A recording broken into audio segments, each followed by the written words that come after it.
Mochunkstv.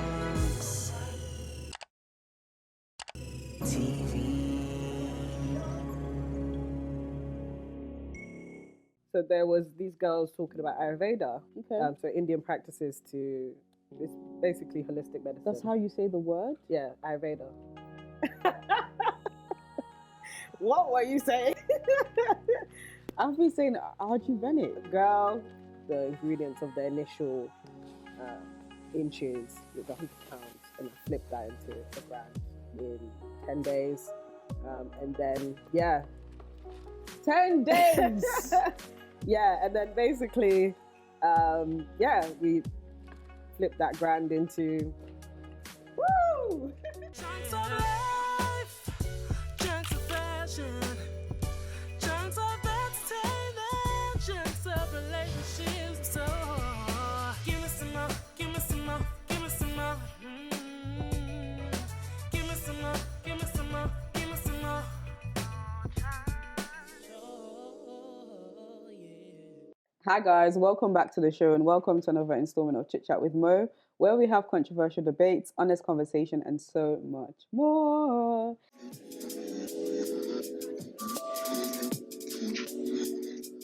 So on today's show, I actually have an amazing guest. Some of you may have seen that I tested out some of her amazing products about last month or 2 months ago, and it did my hair a wealth of good. And I, in conversation with her, found out that she has a very incredible story. And something I want to do on the show now is bring more people with stories that can inspire you even beyond my own, as amazing as they are. And today we have Amma of This Is Planted on the show. Hi guys. Thank you for having me, So man. how do I describe, no, thanks for being here. How do I describe this amazing young lady, entrepreneur, like go-getter, master of Twitter threads, a master of encouragement in terms of you need to get your life together. If you're following this young lady, like, hi. Hi, how you doing, mate? I've I'm been following you for a good. while too. You've been doing your thing. I think this Twitter is such it's a small world. It's a world of its own. Yeah. And it's amazing how it connects people, I think. Yeah. I think it's really brilliant. That's why it's my favorite. No, but thank you so much for being here. Thank you so much. So we're going to talk about your journey and some of the inspirational things that you've achieved over the last year, even before that as well. Mm-hmm. So where would you say let's start with your Twitter personality, because what I first noticed about you was the threads. Yeah. The motivationals in the morning, kind of get your life together. Where did that come from? Is that how you have conversations with people in real life? Is that just who you are? Like, where does that come from? So sadly, I'm a part of the Rich Dad Poor Dad Twitter I'm screaming. section. That is an accurate depiction. Yep. Because basically, I had a conversation with my brother. So I was never born an entrepreneur. Like, I didn't sell sweets in school. Like, I didn't care about it, and I was gonna be a clinical psychologist. That was my. So you were plan. also in the medical field, and just like me. Yeah. So I was doing psychology, and I was gonna be like doing all mental health, that kind of thing. Right. And I was like, I kind of hate this. It's boring. I don't know why I thought, like, I find everything boring, but I don't know why this kind of boring was a little bit different. Yeah. Right. So I had a conversation with my brother, and then he was just like, read this book, and really question why. Was it The Rich Dad? Yeah. So read this book, Rich Dad Poor Dad. And he was like, question why you want your life to be how it has been, like, kind of pictured and designed before. So again, me being a clinical psychologist, having a normal life. Read the book, and I was like, okay, cool. I don't want any of this anymore. So let me figure out things. And I thought to share little bits here and there. Okay. And then I started a podcast with my co-host called Right at Home. Yeah, plug the name. I was like, which podcast is it? Right at Home with Michael and Travis, because we kind of all read the book around the same time. Well, Mike had read it in his youth, in like when he was 13. Okay, yeah. He was 13, so he was like, what does this mean? So then we were all like discovering, okay, how do we now make this financial freedom a thing? So I wanted to kind of share my thoughts here and there on Twitter, but then it really became a thing. like I really started to blow up on Twitter 2018, like Yeah. November, December. I started to get like thousands of retweets. Yeah. I guess it was. I was definitely one of those thousands many times. Yeah, and still till I'm today. Yeah. I mean, I kind of fell off Twitter, so I don't get the thousands anymore. But I don't Mhm. really care about that. Yeah. Even though I have a better message to Yeah. to give now. And that's really what we want to talk about today as well. I think what's been birthed out of what seems to be rich dad, poor dad, Yeah.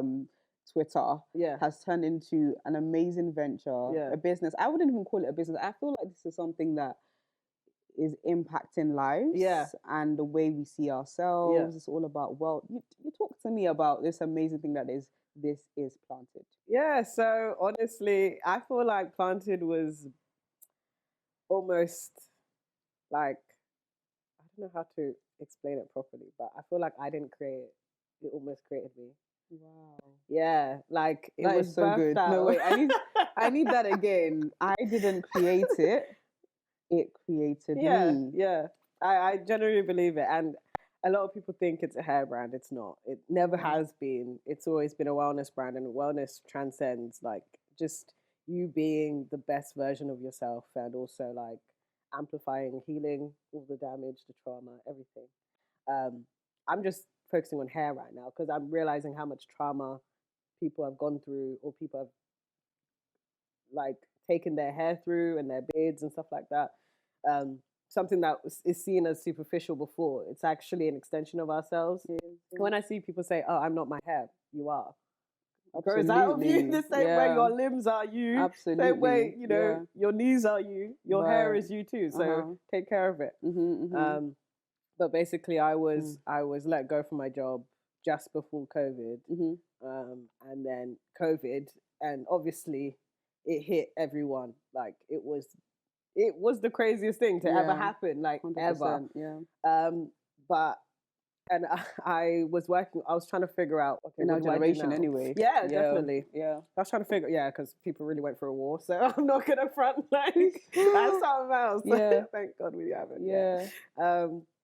But I was just trying to figure out. Okay, so what do I do now? So I was already in the mindset stuff, but the thing is, I wasn't necessarily practicing everything I was preaching, or I'd still get really overwhelmed. So, like, I still have, not still, sorry, my past has a lot of depression, anxiety, that kind of thing, and I was still battling those demons. So, I basically took the time out in lockdown to figure out, okay, how can we make AMA 2.0? How can we do that? And there's a guy called Tej Dosa. He's on Twitter. His name is like comedian Bizman. Biz with a Z. Check it out. He has a newsletter that I was subscribed to quite a while ago, and I decided to pick it up again. Life, you just forget to do things. So I read it, and there was just one specific line, and it's not anything crazy, but it changed everything. And it literally said, "You are standing in your own way." And I know that sounds so like that's pretty obvious, but like that literally was like, I am like everything I've wanted. I cannot have because I've been standing in my way with the depression, with the anxiety, with the worry, with all of this stuff, with the fear and this and that, and also listening to people and, instead of following what's for you. Wow. So now I was like, okay, I'm done with all of that. Let me strip everything back. What do I like to do? And I've always been drawn. So I'm a marketer. That's not the job that I had though. I was working in sales, but I've been freelancing for a while. Wellness brands, funny enough. So I was like, I'm really, really drawn to wellness. I'm going to try and figure something out. So I was actually working on like a men's skincare brand before this with my partner. Yeah. And then I was like, well, if I'm locked down and we're all, trying to fight COVID, I might as well grow my hair. So I had a look and I was looking on YouTube, and then I am very fond of natural hair Twitter, natural hair Twitter and natural hair YouTube. But I feel like I missed a whole section of it. Yeah. So there was these girls talking about ayurveda. Okay. So Indian practices it's basically holistic medicine. That's how you say the word? Yeah, ayurveda.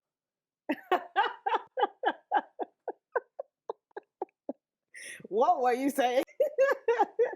I've been saying ayurvedic. Girl, Ayurveda. It's very. Trust me, I still can't spell it though. Where did I get the J from though? Girl, the J somewhere. The J is somewhere. I know. But yeah, so I looked at the Ayurvedic side of natural hair YouTube, and I was like, I was learning so much, but then I wanted to go actually look and research the herbs and okay, what does this help? And okay, cool. And then this. You get so deep into it once you start researching. I am a researcher. Listen, I was lost in that world. Yeah. And I remember you guys, like I said, we did a initial collab together, trying out the oils, and I remember looking into that world because obviously, like, I had started experiencing like breakage in the front of my hair. Yeah, I don't know where it came from. Like, the front of my hair was just like, it's half the length of everything else right now because of like whatever happened. Yeah. And I just realized that my hair growth was really stagnant. I hadn't had any hair growth for about 2 years. So I was researching. So I saw the Ayurveda, or as I was calling it, Ayurvedic YouTube. I found it. It's an interesting world. It's an interesting world, isn't it? And I was just like, whoa, what's going on here? So I was learning so much, and then I researched specific herbs, and I was like, okay, I want to grow my hair. My brother was also like, hey, well, I'm trying to see if a hairline can come back or not. So then we split it. We split the money, you know, so that we can get some ingredients. I bought loads of stuff. How much was the money? Because I think this is really like significant. 45 to 50 pounds. Wow. And that is not even, that's just the herbs and stuff. Like, that's not even all the ingredients. Like, what inches is now is not what I bought. Right. So it would have been way more if I had made inches now. Okay. Basically. So this was pre-inches. Yes. So at this point, let me just get the picture straight. At this point, you'd lost your job at this point? Yeah. And you started researching into these herbs. Yeah. Was there any reason, you said your brother wanted to grow his hair, was there anything for you as well? Did you want to grow your hair? Yeah, I wanted to grow my hair because I've been natural my whole life, but I was the girl straightening her hair every day to get a quiff back when I was 14, 15. The quiff? Do you know what I used to do? Man. It wasn't even a quiff for me. It was you know when you stick down your fringe with gel and you do oh no, that was the nonsense, the absolute arrant nonsense I was doing with my hair. No wonder the front broke. Yeah, exactly. Come to think of it. Exactly. So I had heat damage for years. And then I was like, okay, I was getting somewhere. My natural hair was actually coming back. I still had the heat damage there. Oh my goodness. And then I just didn't know what I was doing. Like, I didn't have any sort of routine or anything. No one could tell me anything. Like, I wish natural hair, it kind of was there, but it was like probably one person at that time. I had nothing. Right. So I've just had really bad hair. Wow. People thought I had a lot of hair growing up, but I just had a lot of hair, maybe in the middle. It wasn't even that dense. And then my edges were completely finished. The nape of my hair was non-existent. Like, you know, my hair was... say like black hair has been through it. Been through it. Definitely from like trying to be accepted, looking polished, neat, professional, trying to assimilate to a white standard of what professional looks like, or what neat looks like, or what beautiful looks like. And, you know, that stems all the way back from colonization, slavery. Exactly. Because, you know, I think sometimes we don't talk about, we speak about slavery quite easily, but we don't speak enough about colonization and what it actually did to African nations. Colonization did a huge number on African nations and how it left it. Exactly. Quote unquote, and even after independence. Yes.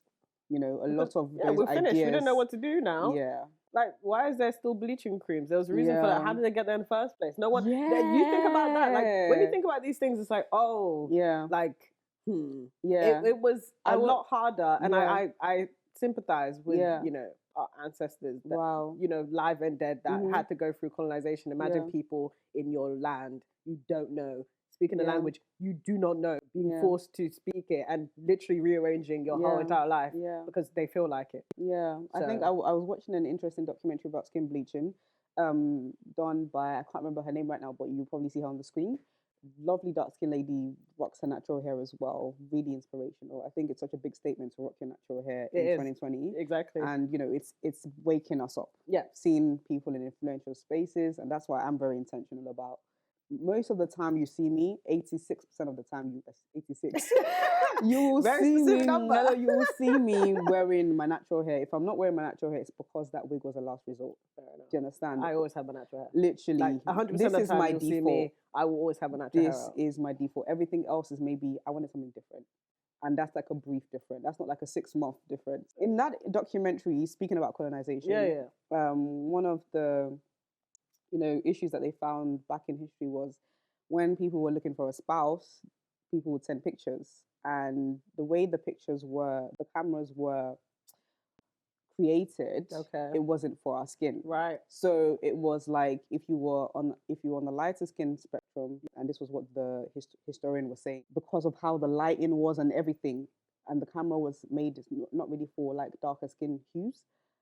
So what was happening was that the people or the chiefs or whatever it may be, important people that wanted to choose a spouse, they would go more for the people that looked brighter. Oh my God. More so happy. is that what it is? So why does it always come down to relationships? Relationships, But men to be and honest, women. we are my people God. that crave No. The thing is, that's a human love, thing. That's a human companionship. thing. Yeah, absolutely. There's 3 pillars to us. There's wealth. We need money to live. There's health. We need our health to live, and we need relationships in order for us to feel holistic, happy, thriving. Yeah, we are. I get it. Community, but I hate all the bad things that come, especially with relationships.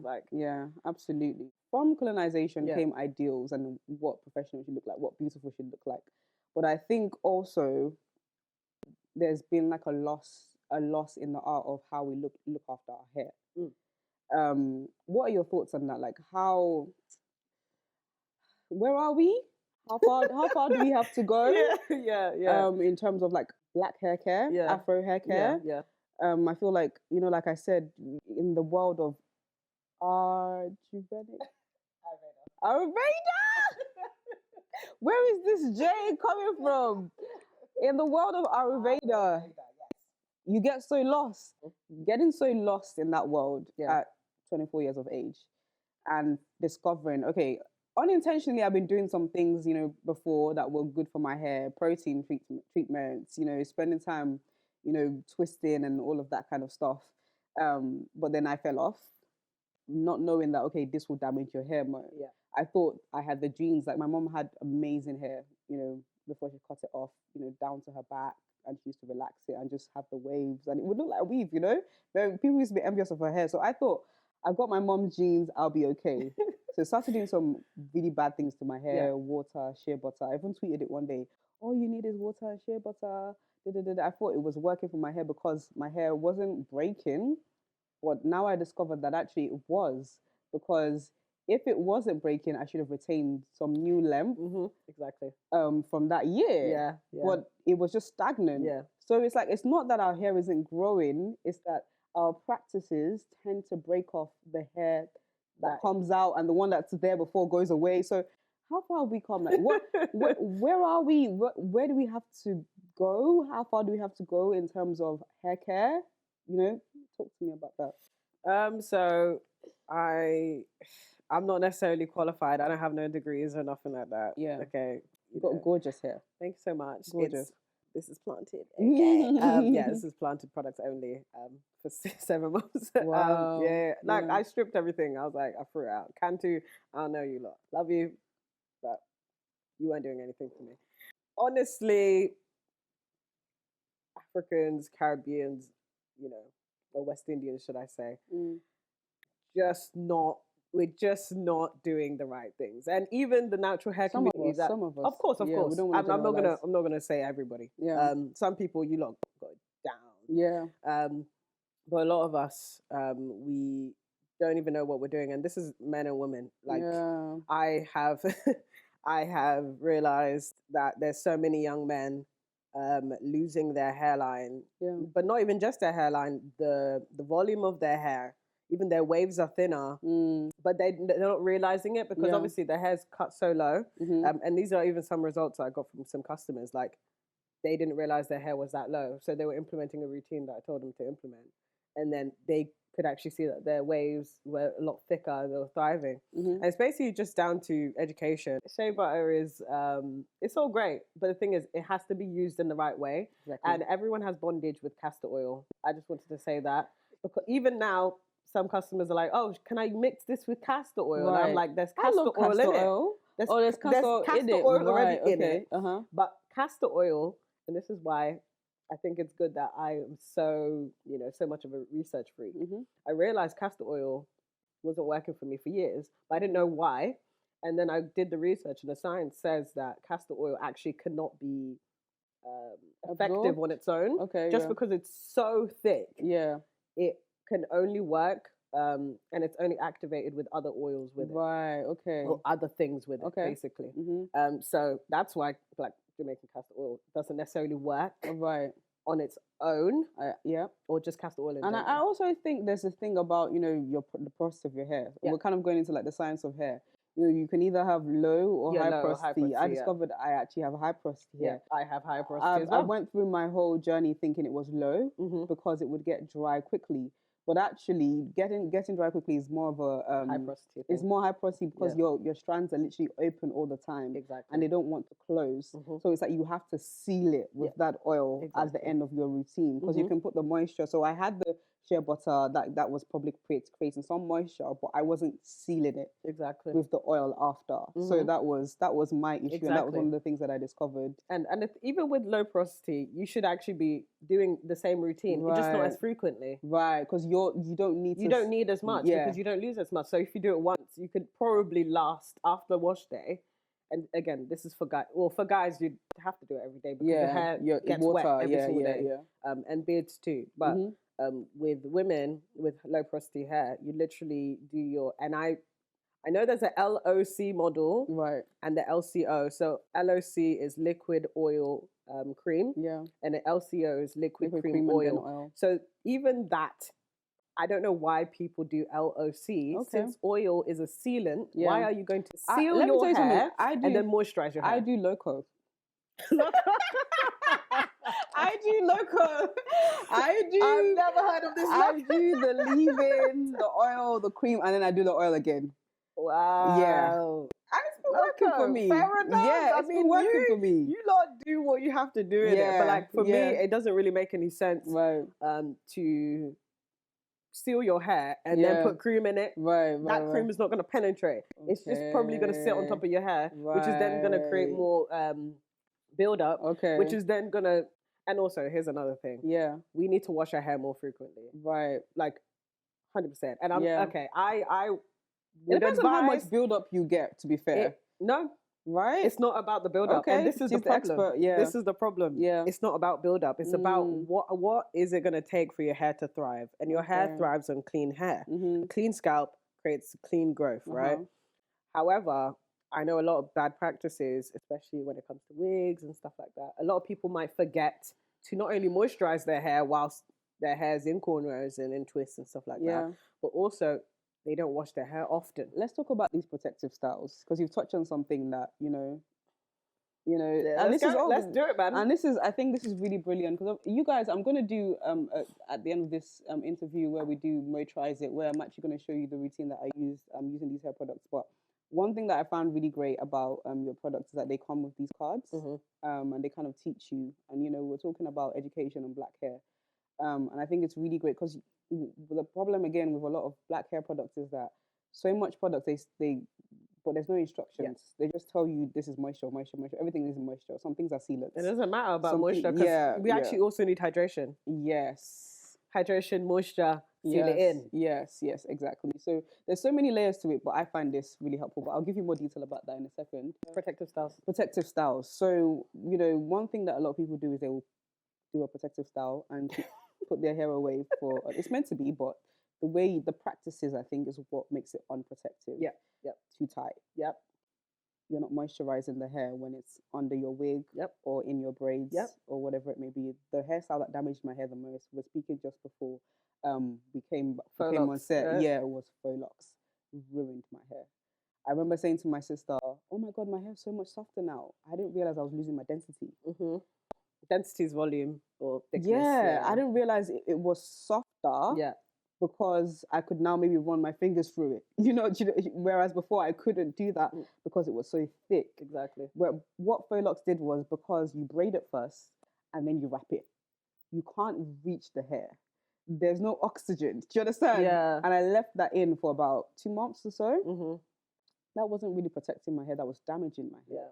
So it's kind of like I guess these conversations are so needed because it's like, it's only protective if, number one, it's not spoiling it, it's not tugging it, it's not pulling it.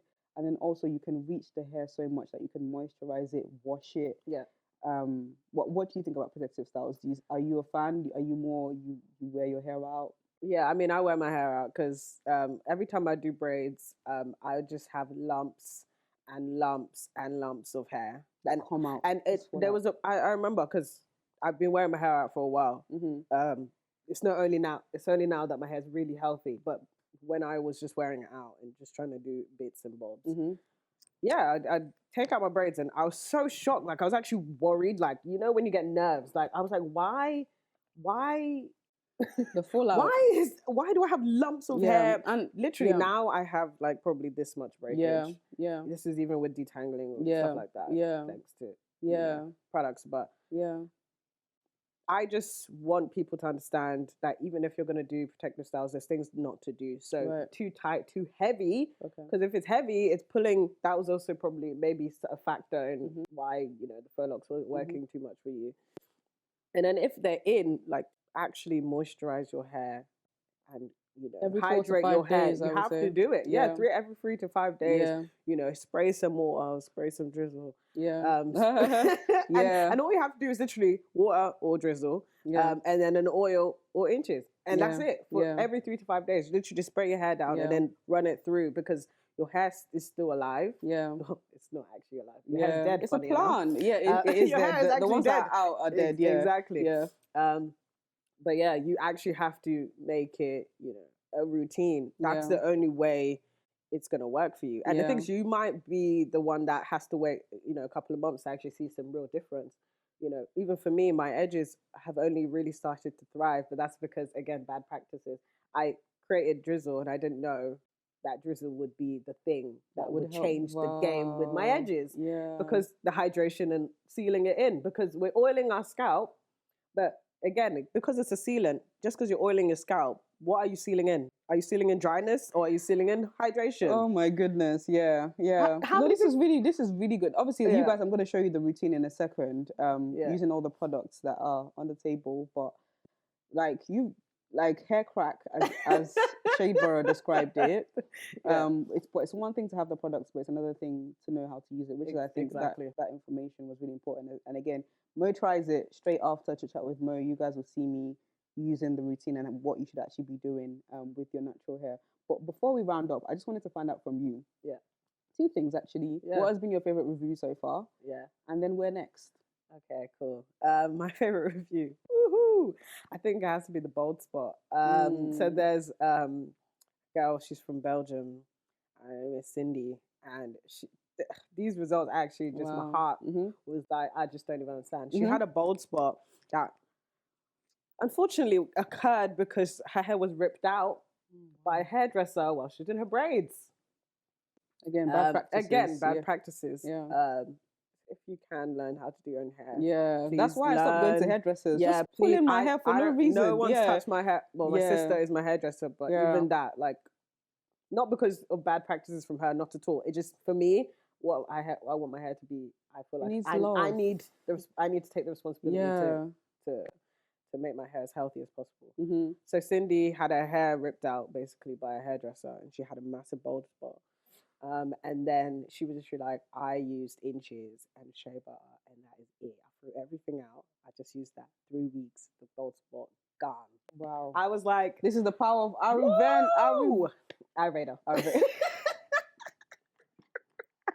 I will get there. Ayurveda. But it's not only just Ayurveda, because I'm mixing... there's a formula, I'm mixing like Indian, Asian practices with, like, these are centuries old Indian, Asian practices with African practices as well. Wow. So I'm using shebe powder from Chad. I'm using this and that. I'm using baobab from Ghana. Like, there's... I'm mixing the two because I feel like there's this beautiful what Asia and Africa have, Right. just in terms of the natural resources that And we in have, the history as well. and in the history as This well. is what they were using. Exactly. They didn't have Cantu. Yeah, there was no Cantu, and we're very similar. Yeah. And I'm not saying like everyone, but like very similar in like the traditions and stuff like that. Yeah. So I'm trying to pair the two. Yeah. So it's not just Ayurveda. Mm-hmm. I'm trying to make it their own thing. Like yeah. Okay, basically. yeah. Because I believe there's power in both. Definitely. All plant power. Definitely. And where we're going next. So again, it's not a hair brand. So we have other wellness, problems we want to solve.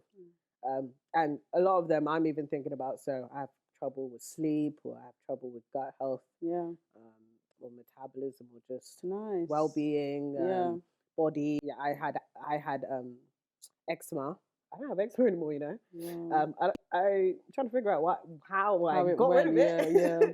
But eczema, these things. So I tend to get it randomly in patches in the winter. I still probably get eczema in my hands, but like not on my face anymore. I had really bad acne, so there's a lot of things that I'd really love to tackle and in really inventive ways as well. Started with Rich Dad, Poor Dad, Twitter, went into mindfulness, now creating a brand that's really like transformed lives, I think, and the education as well, I think is absolutely brilliant, because you guys know I'm really passionate about teaching people things. So I love a brand that can, change your mind about certain things.